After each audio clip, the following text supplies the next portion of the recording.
can't stop doing draft simulations. I can't stop. Y'all do Wordle, I do draft simulations. Welcome back to Kwoz's Big Board. This is the final edition before the draft.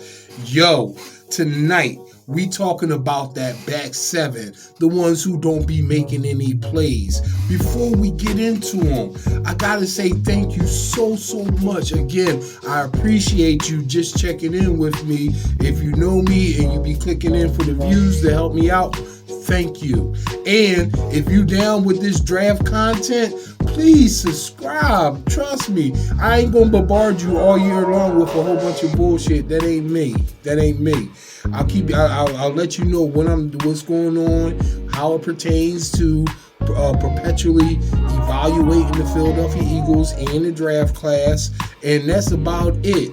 You know, I ain't gonna be bugging you, so please subscribe so at least you can be linked in. And if you want, you can catch me on Twitter. I'm at Wizard of Kwoz. Wizard of Kwoz. That has a nice little ring to it. Wizard of Kwoz. Go ahead and hit it, and we can just kind of still stay in touch because the draft is coming soon. Real soon, y'all. And like I said, we're talking about that back seven. That back seven, all right, a couple things. One, let's talk about who left. Well, they didn't bring back Rodney McLeod. Rodney McLeod was their single high up top safety. Occasionally, they brought him down into the box a lot last year, more than I expected. But he's the single high guy. He's the one who's supposed to make it to give support on those deep routes on the edges. That's what he was supposed to do. Okay, and then we also lost Alex Singleton, my man. Y'all keep saying all right, look, there's one boy who have 2 pick sixes in the last 2 years. Alex Singleton, he made plays, and they changed him out, and I hope the best for him, but I really do hope they can replace him. And you can. In this draft, you can. Linebackers, there's some good ones. So, let's just go right into the evals. We're going to do them all together as the back seven, okay? All together as the back seven. All right, I'm putting it in here as if it is what it's going to be. So, you got Kaiser White that they brought in. He's a will linebacker, 144 tackles, 2 INTs, 2 forced fumbles, 3 pass deflected. He is active. He's fast. He's going to be on the field. Very good pickup on that second level. Then you got TJ Edwards. I still have him as the president of the line. 130 tackles, 1 INT, 5 passes defended. Not too bad for a slow motherfucker in the secondary trying to get to the passes. Not all that bad. 5 passes defended. He had 1 forced fumble in the sack. And then I would say Davion Taylor, but I'm going to believe Jonathan Gannon and the rest of the brass, when they say they're going to use Hassan Reddick as a linebacker, I line him up right there as the strong. So you got Hassan Reddick playing at one of the linebacker positions. Or at the cornerback positions, you have Darius Slay with an A. I gave him an A. He had 3 INTs, 9 passes defended. He made the Pro Bowl. And then you look on the other side, you got Zach McPherson. Zach McPherson gets an incomplete. I think that's going to be an area that they're going to address through the draft. And then in the slot cornerback position, you have Avonte Maddox. I also gave him an A. Avonte Maddox is a beast as a slot corner. I hope they don't ever think about putting him on the edge again, because he can make the Pro Bowl like a Buster Screen type, as a slot nickel cornerback. He could just leave him there. 73 tackles. He liked to mix it up. 1 INT, 9 passes defended. Very active. We all remember that one play that he had. He saved that touchdown at the end, and he swatted it away. He made his presence felt. Now, on the last level, this safety positions, you have Marcus Epps. By the way, I'm kin to the Epps, and I think Marcus Epps might be in my family. That has nothing to do with his evaluation. Marcus Epps get a B. Yo, Marcus Epps be hitting something. He sees something, he hits something. And he had 1 pick, he had 5 passes defended, but the one thing we all remember is he's a short tackler. And then you got Anthony Harris, who's another short tackler. I gave him a C. He had 72 tackles, 1 INT, 3 passes defended. I gave him a C too. They're in the box safeties. I mean, a real over-the-top safety. The only one we have on the roster is Kayvon Wallace. And if I was doing this podcast maybe 3 years ago, y'all would have heard me say his name, Kayvon Wallace. So I'm not out on the kid, but I just can't believe that that's going to be my single high. So to me, that's an immediate job opening. That means that's something that get addressed with one of those first 2 picks, okay? Even if you trade back, that gets addressed. That's serious, okay? To me, that's serious. You got to get that ball, single high ball. So, with those are the evaluations of our projected starters. I got to say how I line them up. In my opinion, I got the safety as the priority pick. Followed by a cornerback. And the reason why is because Zach McPherson is young and he's still a rookie. But behind Zach McPherson, you still got Tay Gowan, Andre Sachere, you got Craig James, Matt McCain, my man's homie, and you got Josiah Scott out of Michigan State. So you got cornerbacks. I don't know how they feel about these guys. None of them got to play. None of them could supplant Steven Nelson. None of them could. So I don't know what they think they got. So I gotta say that that's like an iffy thing right there. So that's definitely not the highest priority, but it's priority because we don't know. And then thirdly, I have the linebackers. And the reason why I told you, they just added 2 linebackers. They added Kazir White. They added Hassan Reddick. And with a TJ Edwards, if they choose not to do anything with that, they're going to still be cool at linebacker because you still got Davion Taylor, who showed some promise last year, who showed until he got injured. So they got it kind of cool there. But we start at safety. If the Eagles decide to take care of safety, they could do it at a couple different places. Because there's 4 guys that I've identified who definitely have that stamp that could come in and make a contribution this year playing the single high safety. Is 4 of them. 2 of them you will have to get near the first round. 2 of them you're going to be able to have access to in the second round. Now, somewhere between 51 and 65 on one of those trade backs. If you want to address it a little bit later because you feel that the talent cutoff is a little later and you like these kids, there's 2 guys in that area. There's going to be Jalen Petrie, and I thank my man Locke for not just putting me on to him. I already seen Jalen Petrie. What I seen from Jalen Petrie when I've seen him mostly, he was in the box safety, but he comes out in the Senior Bowl and he plays a little single high, and you see him come up flying up hitting something. So I can't rule him out as a potential. Plus he ran a 4.4, so he would make sense if you wanted to do that at 51 and beyond, like around 51 to 65. The other name in there that you could probably pick up in the 70s or probably in that same range between 51 and 65 on the tail end of the second round is a boy named Nick Kwoz from Maryland. I read an article about him a little bit earlier, and then I said, you know what? Let me go ahead at least. I think he's endorsed by Brian Dawkins. I said, let me at least check him out. You know what I mean? And then I checked him out, and then I checked him out again, and I watched more of his tapes, and I'm like, damn, he could come in and start as a safety in the league. He's no worse than half the safeties in the league right now. So he could be that guy. A bit of a ball hawk. He has the size. He's 6'1". He's a bigger guy, and he goes up and get the ball. So Nick Kwoz could be that guy as well.